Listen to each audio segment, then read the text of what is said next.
Well, hello everyone. Thanks for joining. I am Bob Singh, founder of SchoolPath. And if you are here, you're probably already seen the same thing I've seen for years in business. Every college applicant says they are interested in AI or passionate about computer science. Almost none of them can prove it. That gap between saying and proving is exactly why we built the Earnest project. Today, I want you to hear directly from the person that's actually teaching these classes, not just read about it on a page. Please join me in welcoming Guha, who has spent his career building production engineering systems and has been teaching alongside for over 14 years, including the Anza and Stanford continuing education. We're going to talk through what students actually will be building in this program, who it's for, and what a typical session looks like, and how this translates into something real for college applications. Then we'll open it up for more questions. Guha, thanks for being here. Let's start with your background.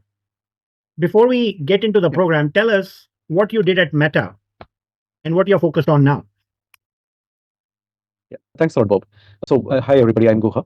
Very recently, I was a senior manager and principal engineer at Meta, building the commerce infrastructure, billions in volume, and building the systems that can't fail. And I took a break from Meta back in April and have been focusing on AI engineering and also focusing on full time on investing in AI startups. I'm part of the venture capital firm as a limited liability partner, and I've been evaluating the startup companies, advising the startups, and also a board of director for a couple of them, all in the area of AI engineering. The constant thread all through my career has been that I'm a continuous learner and a continuous teacher, like what Bob mentioned, 14 plus years at Anza, several years of Stanford continuing education, and also have done teaching in the industry for my colleagues.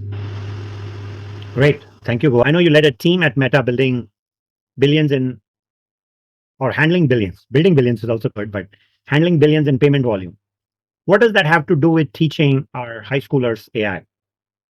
Yeah, I think in general, the industry, what it values is high scalability and a high reliability. And school projects or high school projects in particular, they tend to be more of prototypes. And what I feel the gap has to be bridged is that we should start looking at or teaching the students that the projects have to be more of a read and write and not just a write only. Many times the projects are written by the students, they get submitted and never looked at again. That is, I think, the change that we need to bring in. Move from the toy demo to real system and start inculcating the engineering discipline, but in a more scaled down manner, where students can work ship working systems and not just the exercises and template-based projects. You have taught at Anza for a long time, alongside with your industry work plus Stanford continuing studies. Why keep teaching? Yeah, that's a great question. A lot of people ask me that. I think I've been passionate about teaching from a very long time, even as a high schooler. I tend to teach whatever I understand to my friends and so on. There are a few reasons, I think. One is that truly my passion, and second is teaching definitely forces understanding, and teaching the beginners really forces understanding the fundamentals, and that keeps me sharp in the industry as a side effect. The second, there is a long-term view, right? I love watching the students go from zero to building careers. This has happened several times with the students who have taken my courses, and when I have assisted Bob with some of his courses. And the moment the students see the projects running for the first time, right, that's the joy that you cannot see in the industry. Nothing matches it. Thank you. What's the gap you notice between people who say they're interested in AI and people who can actually build with it? Yeah, I believe today everybody is using AI in some form. I would say that the interest is maybe more passive. Maybe you're watching the videos, reading the articles, or using AI more as a end user. Building is active, right? You are not using it as a end user. You are using it more like a power user or a developer. You're working with the AI, seeing the errors that happens. You're debugging. You are shipping. The gap between the interested and building is the struggle. The builders are going through the struggle. They can tell you the limitations of AI, what is breaking, how they broke it, and how they fixed it, right? And that's going to be the difference for the colleges as well as for the employers. The colleges can easily spot the difference between the claim and proof, and so can the employers. I think that's the difference between the interested and building with it. Um, One question does come in when we talk about the topics we have in this Earnest project, which we'll cover a little bit. Yeah. Especially when we are giving exposure to RAG systems, building agentic systems in this AI camp. High schoolers, they have a limited skill set with AI today. And some have, SchoolPath formerly was APCS Academy. It's been running for 10 years. I've dealt with about 500 plus students in the last 10 years, teaching them languages, web development, even some AI. But now with the stuff we are talking about in this, what makes you think that high schoolers might be ready for this? Yeah, yeah. I feel that the tools have caught up, and AI has democratized a lot of things. Right? So today, a high schooler, a teenager, or even a middle schooler can use the same APIs that the professionals can use in the industry. Hmm. The barriers is no longer the ability. Barriers is no longer the tools that are available for an exclusive set of people. Hmm. I think the barrier is more in terms of the guidance and sequencing. And I also feel like the high schoolers today, they are the true AI native generation, right? The way growing up, right, at least when I graduated, the mobile phones were just coming up. And we were more like a mobile native generation where we used to teach our parents how to use a mobile phone. And we were very comfortable and conversant with the smartphones, the apps, and so on. I think the generation that is coming out now and that's in the high school or the AI native generation, you are the high school students are the ones that are going to teach the parents how to use AI. So I think the high schoolers, what matters is their motivation. Age is just a number. Your grade is just a number. So, something a little more on this particular question, if I can extend. Yeah. What skills do you expect these folks to have as they come in with either, or what skills do you expect them to have as they come into the AI camp? Yeah, yeah. I would say that ideally a little bit of a programming experience, but I think we have courses to cover that also. So we have a primer on Python. We have a primer on starting all the way from the nuts and bolts, the 101 concepts. Everything is covered here, right? And the recent coding agents from ChatGPT and Claude and so on, they have really democratized and made that the coding skills are also no longer a prerequisite, right? So pretty much like anybody with a good level of motivation and aptitude to learn is all that we need from this course. I think for our audience, it'll be nice to explain what do you mean by democratized? Yeah. Yeah. So going back when I started my career, right, knowing a programming language was passport to success in the software engineering world. I have spent several thousand hours learning multiple languages, right? Several thousand hours per language, learning multiple languages, starting from GW Basic, COBOL, Fortran, C, C++, and Java, and within those very specific things like Win32 programming and curses programming, and so on and so forth. So I think what has happened today is that with all the coding agents, you really don't need to learn any of the programming language. You can pretty much prompt engineer, and it's going to generate that code. What is still a skill that is valuable or the good engineering basics. How and you need to be able to read the code, you need to be able to understand how it is structured, you need to be able to figure out whether it is going to run in production or not, right? By democratizing, what I mean is the initial portion where you spend countless hours in mastering a certain language, that portion is no longer a barrier. Anybody can start coding today. Very nice. Yeah, I think that clarity is important because parents who are perhaps not in the AI field or in the tech field even, they may want to understand. So, the world is moving quite fast in this direction. So, what's wrong with the typical AI camps that a parent may find online? Yeah, yeah. I think I myself seen several camps, and there are really good resources also. Right? There are a lot of platforms that provide you watch and follow along lectures with some templatized exercises and so on and so forth. Yeah. What I see is that in general, the boot camps have more of a over templated projects, right? Where most of the scaffolding work is already done by people that are designing the course, right? So the students don't get to see under the hood of what is going on. And the certificate in those courses, I think it's proving more of a attendance. Whereas what we are hoping to get out of this course is that we will have something built, a scaled down version of what could potentially go into production, and Wow. that proves the capability. Nice. So you'll, uh, as you are teaching the class, you're making it experiential learning, Yes. giving them the concepts, having the student own the outcomes with proper guidance, office hours, etc. So Yeah. let's dig a little bit deeper into, while students will have these as earnest projects. So it doesn't. I mean, a lot of people are faking AI out there. I mean, I'm sorry for being a little candid here. People pretend to know the stuff, but when you ask them, what are they actually delivering?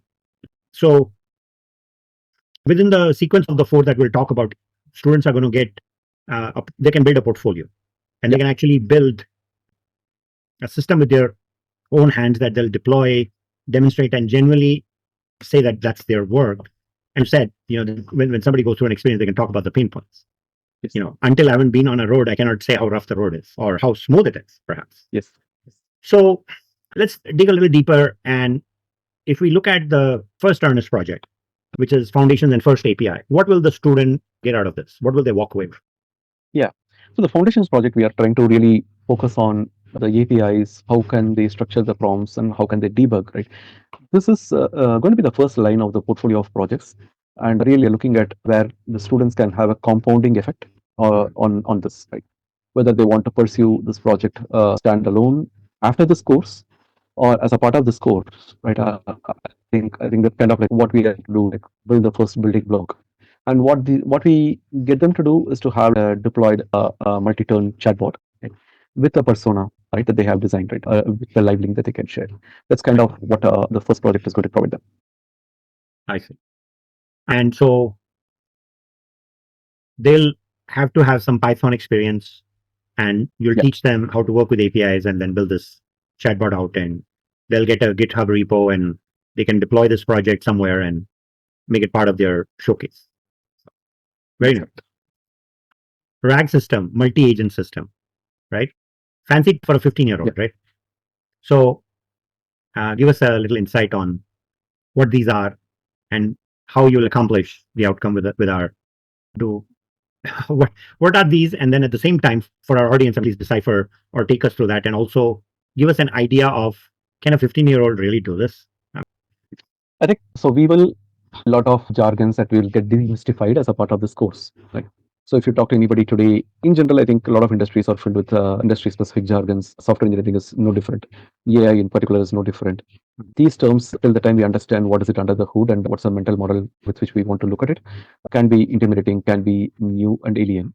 So what we are going to do here is that you can think of it like every AI, LLM, the large language model that we have today, be it Claude, be it ChatGPT, be it anything else. I think they all have certain knowledge on which they are trained on, right? Which today we can kind of like approximately say that it's all the knowledge that's out there, public knowledge that's out there on the internet, is kind of what they are trained on. Plus all the conversations that you have with the AI agent and the feedback that you provide to them with like this answer, I don't like this answer, kind of thumb impressions that you do, right? All of those are what is used to train the AI foundational models today. Now you may have some very specific contextual knowledge. Hmm. For example, there are certain ways in which you do things at your home. There are certain ways you do things in your classroom. There are certain ways you do things in your school. These are not something that the foundational model is aware of. And any solution that you want to put out there in the real world needs to understand this localized context. And that is what the second project is all about, where you are going to provide more localized information or localized context. Mhm. And whatever information is retrieved from the LLM, you are going to augment with local knowledge and you are going to generate the output, right? That is what RAG is all about, the retrieval augmented generation. And we will have a project that students will go through to understand how this works. Yeah. What is the hardest thing students hit, and how do you help them through it without just doing it for them? See, that's, yeah. Yeah. So I think the hardest thing that the students can hit is something I feel you cannot Google your way out of. Right. So when you start working on the projects, right, there are going to be many times that you will figure out the answer, you can Google and so on. But I think in these projects, you are going to come across some situations where you really need assistance and some guidance, because the common answers that are provided by Google and maybe like Gemini today, right, may not be sufficient for you to get yourself out of. Right. And that's kind of where the mentorship and the guidance that we provide comes into play, where we may be able to articulate it or explain it in a much simpler, faster manner compared to how much time it may take for you to figure it out on your own. There's always And I feel curiosity, these right? are the skills that, yes. No, please carry on. I Yeah, apologize. true. Yeah, no, sorry. Yeah, I think these are, I think, the real skills that transfer and stay for the long time also, right? And Bob, you and I have been using the Socratic learning methods. And I think the learning by making mistakes in a safe environment, those concepts stick for a much longer time compared to having a smooth ride. Yeah, definitely. And speaking for myself, mistakes are the ones that I remember the most. And the point is, making mistake is okay, but not the same mistake twice. Yes, that's true. Yeah. The multi-agent architecture in Project Yeah. 3. What happens here? I'm excited to hear about this, and I know the audience is too. Yeah, I think this is by itself maybe a multi-billion-dollar industry that's going to emerge, right? So a lot of companies are trying to figure out what is where they want to deploy the agent in production. A lot of companies are having the same conundrum. Do they go with one massive agent that is having all the super intelligence and all the superpower, or do they go with multiple agents? Do they go with and what is the right size for an agent? What is the right responsibility for an agent? I think the answer for these are available in some of the well proven, well thought through software engineering principles like the microservices and the solid principles and so on. What we are going to do here is to help tie the fundamental principles on which several software and systems have been built that have stood the test of time and apply it into this new emerging field. Just because there is a new way of doing things in software doesn't mean all the old principles go out the window. And what the students will learn here is understanding those principles and how to use it in the agentic AI world that's emerging today. So a lot of my students in the past have done research papers under either my supervision or supervision of other professors I've coordinated their time with, depending on the subject matter expertise. So they would act as a researcher, they act as a writer, and then they're orchestrating needs between the two. And then they publish a paper on an emerging topic, so they learn research skills. So it looks like in this multi-agent model, you may be trying to create different agents that can coordinate with each other, and the creator, the high schooler here, is building those agents, and in the future they can go out and build their own employees for a potential startup if they're interested, that these agents, AI agents, could be their employees. So yes, yeah, absolutely. I think from building one chatbot, now what the students are going to do, what you rightly pointed out, Bob, is that they're going to build like a coordinated team of agents that are going to do a job. Right. Yeah, even in they're not related to high schoolers, but a lot of the workforce is getting translated into, especially the third space that we are talking about, where orchestration between multiple agents is producing the outcomes. In my own startup, for example, we are replacing salespeople with research and sales calls and able to do high volume quality assurance agents, even software development agents that software engineers work with for higher productivity. So there's a lot of fun stuff that is happening in this area. And if you're able to bring this skill set into a mindset of a high school, they'll be far ahead. At least they'll be able to exhibit their interest in the subject, or perhaps with the universe conspiring success for them, maybe they can even build their own company. And in the mobile world, cloud world, we heard hundreds of startups coming out of Palo Alto, Cupertino, Los Altos area, where high schoolers were doing things. And a lot of them were successful, in fact, in getting funding. And some of those students we have taught in our classrooms. So, yes. I want to get into some of those classes we have planned for your schedule, to work around your schedule, are Saturdays. What would a Saturday session looks like? Yeah, I think the Saturday session is probably going to start with some conceptual coverage, and we will have some hands-on sessions as well. Right? And immediately the students are going to jump in and build something with what they learned. Right? Nobody is going to just leave the session with a bunch of notes. Okay, we'll have some office hours also, and then we will have some demo done by the students who are going to build something based on the concepts that they've learned. Nice. What if a student has never coded before? What are your thoughts on that? Yeah, I think we thought about it a little bit, and I think that's what the Python bootcamp is for, right? The zero to real Python, July 20th to 24th, I believe, are the dates that we are targeting now. Right, and so commit to that 1 week, and then you're ready for the project one. Right? Yeah, so I think Python is a fairly straightforward, easy language to learn, at least to get started. Right, maybe mastery may take years, but yeah, to start, it doesn't have a lot of prerequisite. Right? So the only prerequisite I would say is willingness to work during that week, and you will get enough knowledge of Python to get started. So this is a candid question, right? Is this going to make any difference in their college application, or is this just lust marketing? Is this another AI bootcamp that, hey, take this and let's see what happens? What are your thoughts? I think a honest answer is that nobody can promise the admission outcome, right? I think there are a lot of variables there. But I think what we can focus on what is under the control is how are you having the proof for your claimed interest, right? And that is something that everybody is struggling with. Right? A lot of students want to show the interest in certain areas, but it cannot be just your word. You want to have proof, and that is kind of like what we can promise out of this program. You will have 4 deployable systems and focusing on different aspects. And then if you are going to come up with your own idea for what you want to do during this time, right, we can look at that also. That becomes like a genuine story for your essays as well as the college interviews. If a parent wants to enroll right now before the early bird deadline, what should they be doing? Yeah, I think the SchoolPath.ai is kind of like where the classes are, and then it's going to be live instruction, limited seats, right? So if you are wanting to get your kids enrolled, don't wait. I think there is a summer package. Also, we have the fall and the full package, right? Depending on whatever package you feel fits your students or fits your kids the best, feel free to jump in. I would say if you are willing or if you're leaning in this direction, don't wait. Awesome. Thank you. And any last things you want parents to know before they should sign up? Yeah, I think so. The key things that the parents have to know is that the students are doing the work. I'm here to guide, and I'm here to guide what they build, right? And this boot camp is going to be more, or rather, harder than a cookie cutter done for you camp, and that is where the value is, right? As I mentioned earlier, the value is in the struggle, and the value is in bringing out the curiosity, which is where some real outcomes happen. That's kind of what I think the parents should do.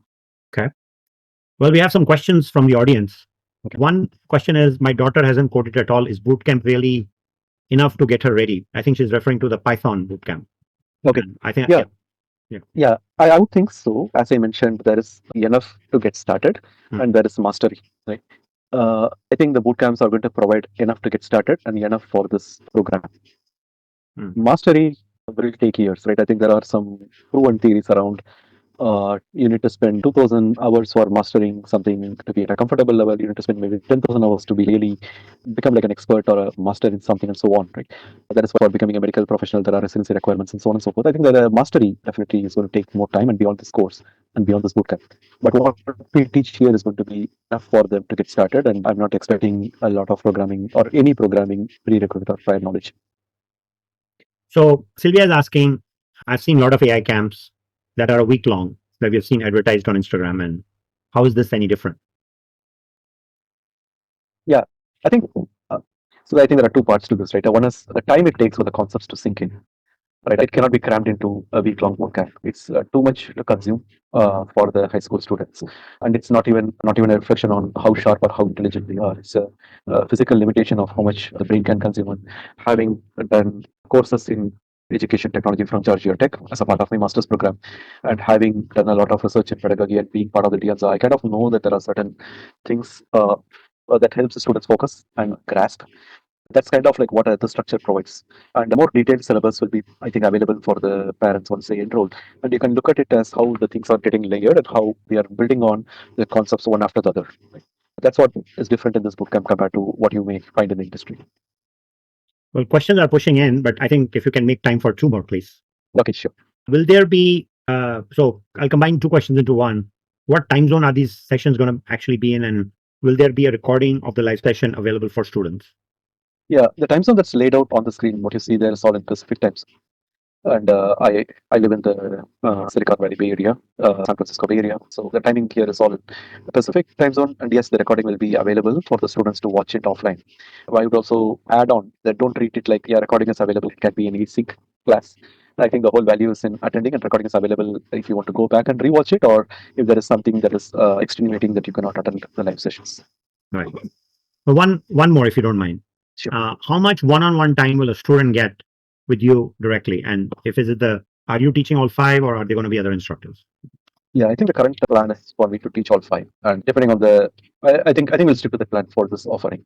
And with the one-on-one time, I think there are office hours available that are built into the schedule every day, and I'm going to be making myself available for talking to the students for any one-on-one questions that they at that time.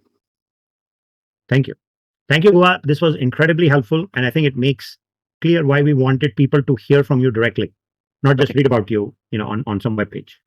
See, for everyone who joined us today, here's what I'd like to leave you with. Every college applicant says they're interested in AI.